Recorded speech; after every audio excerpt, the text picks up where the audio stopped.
నమస్తోభ్యం బాలవికా సాధనా camp. Saraswati నమస్తోభ్యం వరదే కామరూపిణి. విద్యారంభం కరిష్యామి తీర్థభవతు మే సదా. పద్మపత్ర విశాలాక్షి పద్మకేసరి వన్నిని. సామాం పాతు సరస్వతి భగవతి నిశేషార్యాపః. హిందూ మతంలోని ముఖ్యమైన దేవతామూర్తులలో సరస్వతి చదువుల తల్లిగా ఆరాధింపబడుతుంది. ఋగ్వేదములోను, దేవి భాగవతంలోను,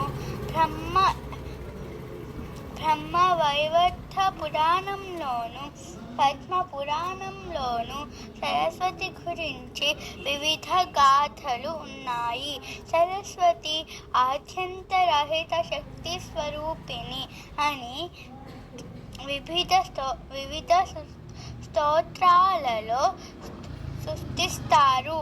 బ్రహ్మ సకల సృష్టికర్త గనుక సరస్వతిని కూడా బ్రహ్మయే సృష్టించాడని, సృష్టి కార్యంలో తనకు తోడుగా ఉండడానికి తన జిహ్వపై ఆమెను ధరించాడని ఒక గాథ.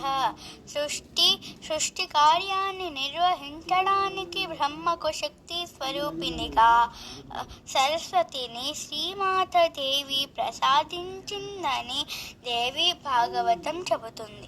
సరస్వతి బ్రహ్మకు విష్ణువు ఇచ్చాడని మరొక గాథ. స్వామి చెబుతుంటారు, సా విద్యాయా విముక్తయే.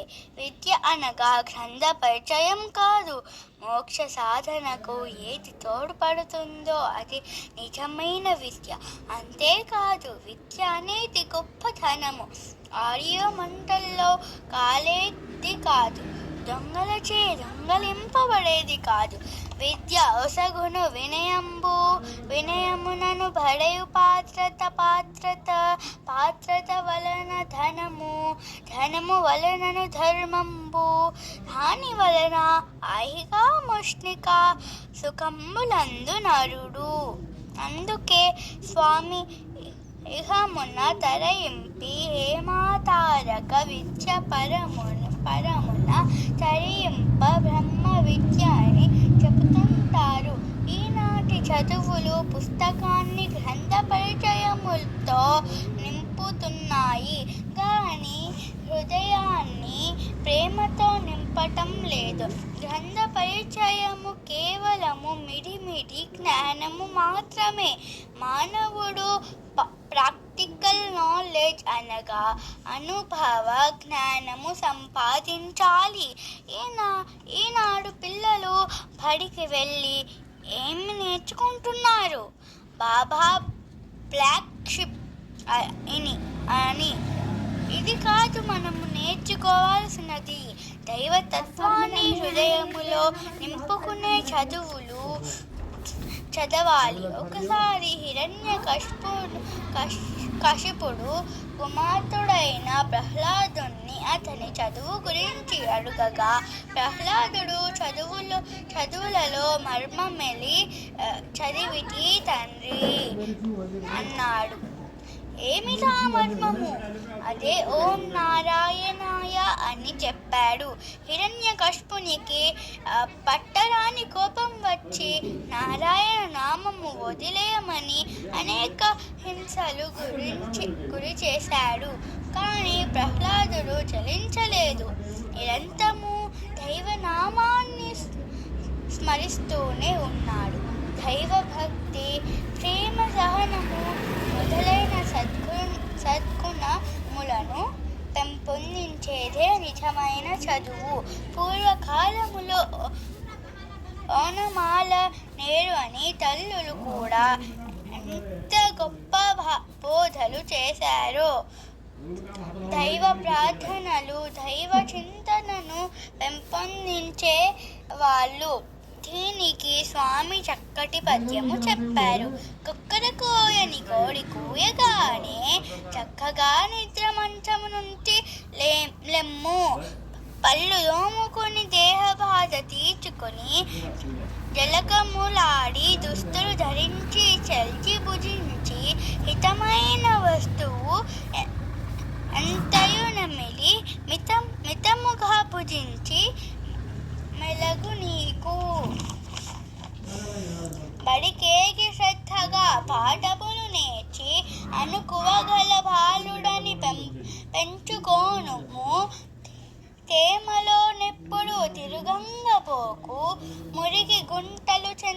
పోపోకుమెప్పుడు పరుగుడు చెడుగుడు బంతులాటయును సరి అయిన వేళల సలుపు చుండు. పై రీతులు నీవు పరిగణింతువేని ఆరోగ్య భాగ్యంబులను భవించేవు.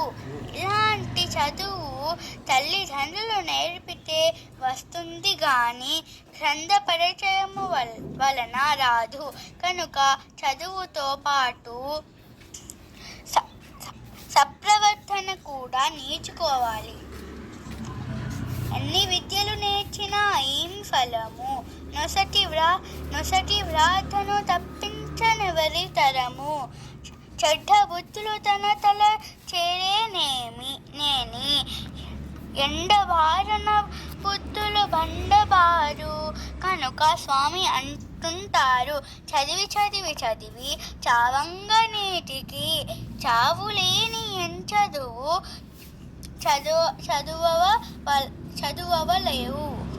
మంచి గుణములను పెంపొందించేదే భగవద్భక్తిని పెంపొందించేదే ఆ చావులేని చదువు అంటారు.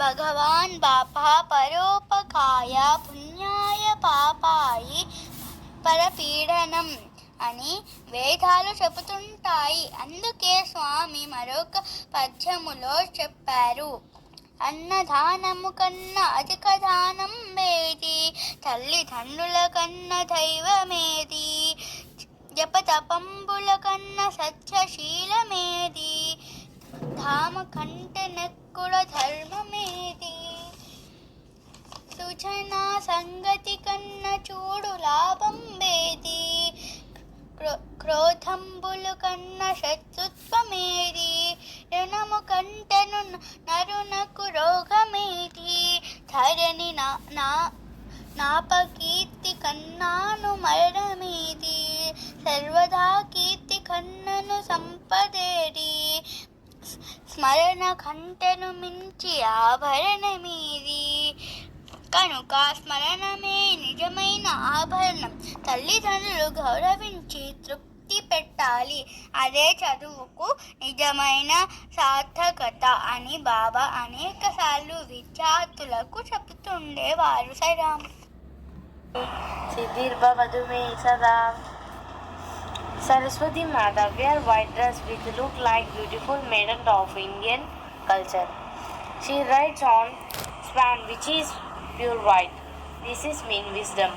We know that swan has the capacity to separate water from milk. Accordingly, we can regret ajnana and we get wisdom. She wear ornament white studded stone. She take book and pen with one hand. This denotes bookish knowledge. She is among three Shakti, Icha Shakti, Kriya Shakti and Jnana Shakti. That is Durga, Lakshmi and Saraswati. We pray three Shakti during Dasara festival. Saraswati Mata is goddess of Sattva-guna. If we inculcate that Sattva-guna, we become well-blessed individual. Sattva-guna means softness, that is, hear good, talk good, think good, see good, do good, be good. That is way to God. In another way to Swami says, watch your word, watch your action, watch your thought, watch your character, watch your heart.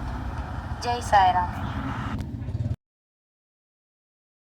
Once he did a mistake and lost all acquired knowledge of Vedangas. Then he did great tapas for getting the blessings of Surya Dev, because Surya Dev is the incarnation of Gayatri Mata. Then Lord Surya Narayana blessed him, and then Yajnavalkya got back all Vedangas he forgot. Then Surya Dev advised him to praise Goddess Saraswati with stotras. Yajnavalkya did accordingly and got the blessings of Saraswati Mata and got full wisdom. So if we pray Goddess Saraswati Mata, she will give us wisdom and we will get success in our studies. Jai Sai Ram. పద్యం. ఇది పోతన రచించిన పద్యము. తల్లిన్నుదలంచి పుస్తకము చేతన్బూనితిన్, నీవు నా యుల్లం బంధున నిల్చి జుంభనముగాణుక్తుల్, సుశబ్దంబు శోభిల్లం పల్కుము నాదు వాక్కునను సంప్రీతిన్, జగన్మోహిని కుల్లాబ్జాక్షి సరస్వతి భగవతి పూర్ణేందు బింబాననా. సరస్వతిని దేవతగా పేర్కొనడం ఋగ్వేదంలో ఉంది. ఆమె వేదకాలం నుండి హిందూ సంప్రదాయాల యొక్క ఆధునిక కాలం వరకు దేవతగా ముఖ్యమైనది. ఆమె సాధారణంగా 4 చేతులు కలిగి ఉన్నట్లు చూపబడింది. ఒక పుస్తకం, జపమాల, నీటి కుండ మరియు వీణ అనే సంగీత వాయిద్యం పట్టుకొని ఉంటుంది. ఈ అంశాలలో ప్రతి ఒక్కటి హిందూ మతంలో ప్రతీకాత్మక అర్థాన్ని కలిగి ఉన్నాయి. కొంతమంది హిందువులు వసంత పంచమి పండుగను జరుపుకుంటారు. వసంతకాలంలో 5వ రోజు మరియు భారతదేశంలోని చాలా ప్రాంతాలలో సరస్వతి పూజ మరియు సరస్వతి జయంతి అని కూడా పిలుస్తారు. ఆమె గౌరవార్థం మరియు చిన్న పిల్లలను రాయడం నేర్చుకునేలా చేయడం ద్వారా ఆ రోజును గుర్తు చేస్తారు. వాగ్బుద్ధి, వివేకం, విద్య, కళలు, విజ్ఞానం వీటన్నిటికీ అధిదేవతగా సరస్వతిని పూజిస్తారు.